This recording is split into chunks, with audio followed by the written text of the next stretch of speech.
What information do you have to go down? Well, Mr. Kelly gave me an AMI, I think 52.5 for Harrison County. And when I just got off the phone, Kim Wilson just called me minutes before and said, by no means, and she didn't even know who I was talking about. She said, Claire sent you information. They're still bound by HUD regulations. The HUD regulations, their AMI is the same, which is about $12,000 to $15,000 less. For Harrison County, it's 42. So I need an opportunity to explore that. I need to be sure that this project, I've not seen a site plan other than a nice tiny little picture that Mr. Kelly gave me. And I need to see just a paper and pencil site a little bit larger. And I know that they have them, and I would be happy for him to email it to me if he could, so that I can study it more. I'm hearing from Mayor Skelly here that it takes 3,000 square feet per unit. Does that include wetlands? I need an answer to that question. Does that 3,000 include wetlands, Mr. Hessel? It's 3,000 square feet of the total property that he owns. Regardless of whether it's wetlands or not? Regardless, yes. Okay. So, There was a larger plan. I'm not sure who on the board had the opportunity to meet Mr. Kelly. I did for a period of time, a couple weeks ago. Where did you see that large plan? I have not seen that larger plan, no. You have it, Mr. Kelly? I met with Mr. Kelly this afternoon. I have been meeting with Mr. Kelly periodically. I saw the original plan. I also met with Clarence, who is the developer. Is that correct? I have not seen the updated plan. That was about 9 months ago. Okay, I have not seen any plans since then, other than what was in this planning commission.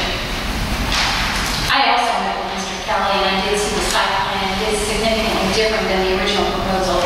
And my only request at that time was for the documentation of the tenant requirements, which we just received today. Unfortunately, receiving them today does not allow me enough time to properly review them and formulate my questions and get those answers myself to personally make a judgment on this case, because I do believe this will be the only time it comes before the board for approval. And if that is the case, I am not ready to approve this project because I have not reviewed the documentation you sent adequately since we just received it today. And I think it would be fair, and I know nobody's going to want to hear this, but it is a significant issue for a lot of our residents, and I'm not sure if anybody would be willing to schedule a work session so we can all look at it at one time together and discuss it with the board and formulate our questions and maybe get those answers before we vote on this issue. I'm hoping maybe that's something we can do in a couple of weeks and will not significantly impact any schedule.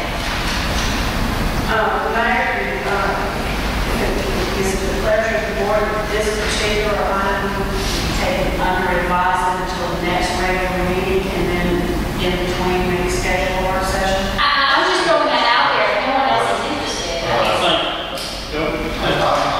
My question is, I guess either Ms. Anderson or Randy,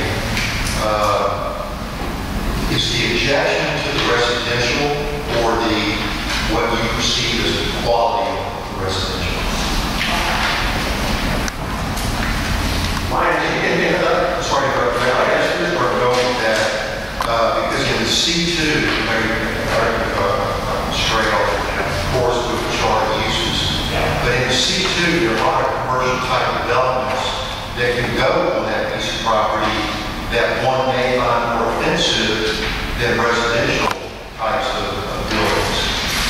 And I wonder which would you rather have, the worst possible C2 commercial establishment you can think of, or a residential facility. Well, I would be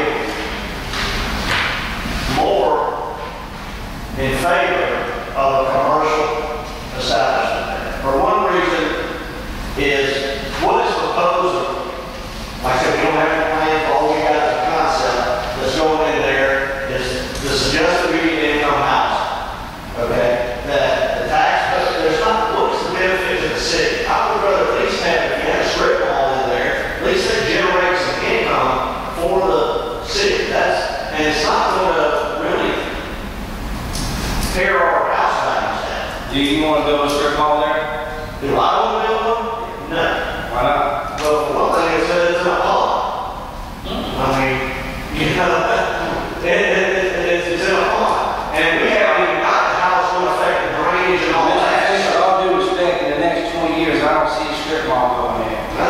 So when we have to look at these things, that's what we're looking at, is what's going to generate some form of money. We're talking about people coming, we're talking about students with schools getting money for that.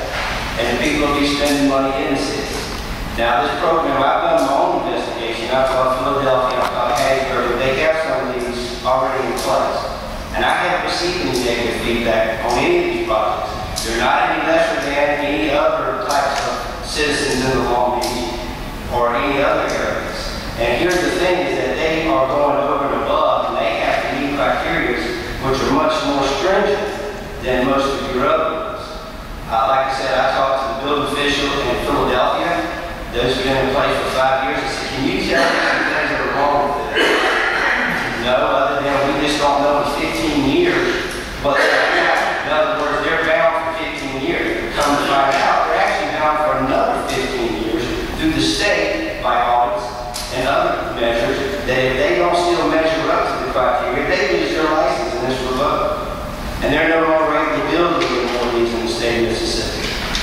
So they have projects in place, and maybe if they take 2 weeks or whatever, I suggest anybody call and check on this. I've talked to the owner. He's told me he lives in the glass tube. He's more than welcome to show anybody everything he's got. He has to because of the tax credits that they're allowed. They have to be open about everything. I didn't want to just come in here uneducated and not be able to support something.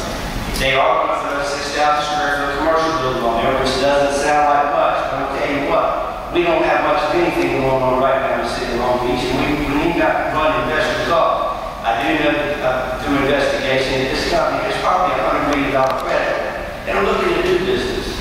I would like to do I am not challenging the validity of the company whatsoever. All I'm saying is, do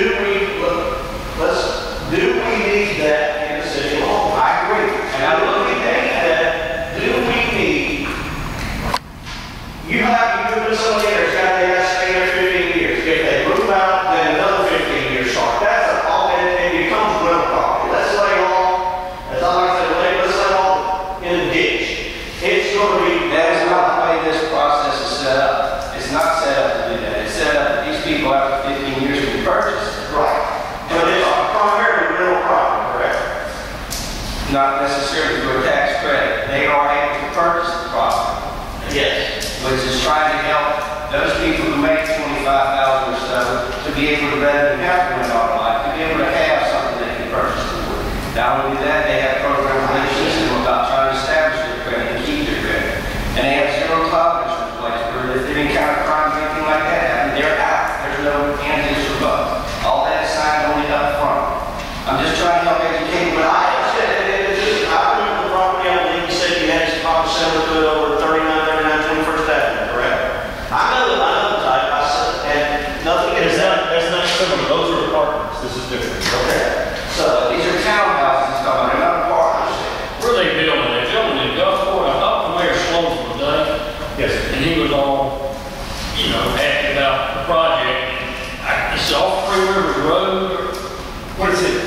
It's right at, it's about 0.3 of a mile on Three Rivers off of Dido and Trudy Circle. It's right, it's on the north side of Golden Park, which is the baseball field. We probably haven't been investigated any deeper or longer or farther than what Gulfport put us through. And they discovered that we actually produce more than what we promised. We live up to it. And in the course of that, the city had some issues that they needed help with, such as the widening of Three Rivers Road. They didn't have the money to do that.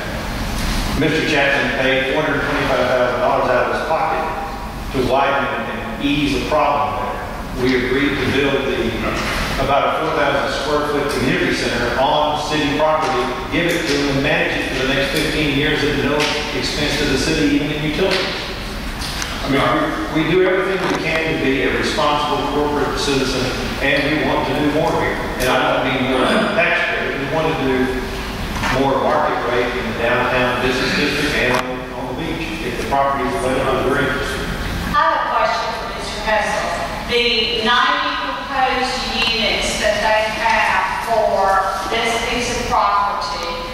and you looked at the site plan and you know what's there, do they have enough square footage to build those 90 units without coming back for a variance?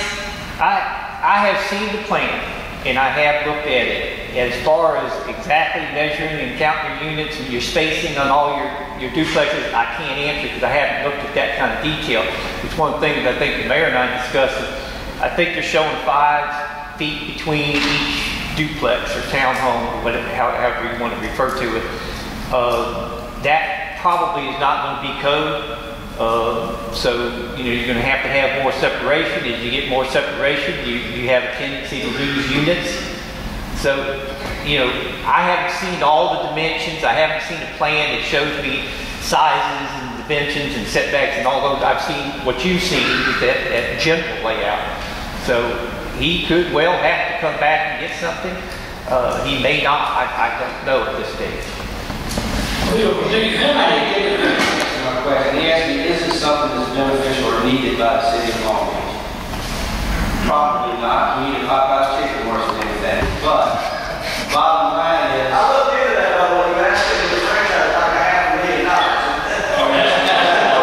Yeah, that's close. I agree with you, but unfortunately, they're not in the franchise of Popeye Chicken. This is what they're in business of, and this is what they build, and it's been placed before us to have to make a decision on it. I have been trying to investigate it to its fullest to make sure that this company is legit. From everything I've heard from other ones, and that they've already had an operation, they already got over 3,000 of these units operating in the state of Mississippi, and they have very stringent guidelines that they have to follow. So it's not just going to be, I don't understand you feel, you think low income housing, but it's not government funded. It is done through the IRS as a tax credit, and it's to help somebody like myself who falls in that range to be able to maybe purchase a place and have affordability. I understand that we're concerned about sometimes when you bring lower income families in, you're going to have problems that go along with that. 3 days a week, they have after-school teachings for these students and children to try to help them to grow and understand. So they are exhausting all kinds of efforts to try to embed these people to get them to be able to live in society and understand that they are held responsible and that they need to produce some good credentials rather than just fly by the seat of their pants. So I commend them for the fact that they wanted to go into an endeavor for 15 years. I wouldn't want to do that. But, this is something that they've chosen to do to try to help people in society. And that's what they want to do, and more power to them. I have a question. You throw a lot of stuff out there, and I haven't just a quick thing, and I agree with it. I understand that you want the grand plan, but what the fact is that if something, we're rolling a lot of dice here, when something doesn't work out exactly right, what's the impact on the Klondike Road? If all is simple subdivision value, when you got those homes over there that are in hundreds of thousands of dollars, and you got a real nice established neighborhood, all of a sudden you have a couple things go wrong. And we're talking hypotheticals on both ends, all good things can happen and all bad things. So I wouldn't promise that. But a couple bad things happen, they can be a mass exodus from across the street. And then what impact do you have on the city?